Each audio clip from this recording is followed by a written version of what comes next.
Now imagine living in a country for years and suddenly finding out you're not welcome anymore.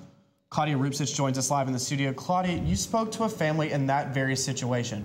Now, why is this case important? Well, Jeremy, it's definitely complicated, and it's a story that shows some of the flaws in the current immigration system and just how hard it can be to get help.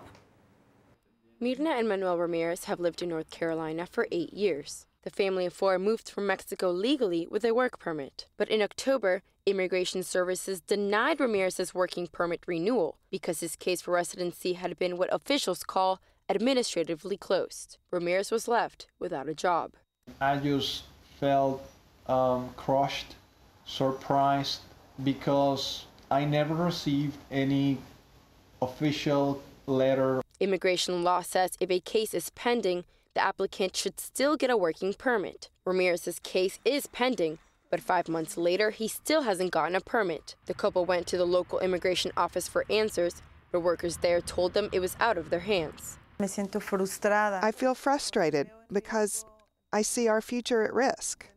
Seriously, I don't know what's going to happen, and I'm worried about my kids. Duke Law professor Hans Linnertz is an immigration lawyer. He says dealing with the system is never easy. It is impossible to communicate with the person who actually has responsibility for that, if there is a person. The family got a lawyer to work the case at immigration headquarters in D.C. All of a sudden, you are told that your life is gone, that you don't have a job, and you will not receive any benefit from the government, that you are alone.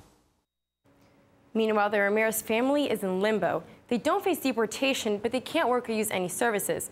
We called Immigration Services, but they said they weren't unable to comment about the specifics of this case. Now, Claudia, are cases like these common among immigrants? Well, Jeremy, every case is different, but things frequently go wrong. Leonard says the difficult and expensive process of coming here legally is what causes so many undocumented people to cross our borders. All right, that's Claudia Rupcich live in our studio. Thanks so much, Claudia.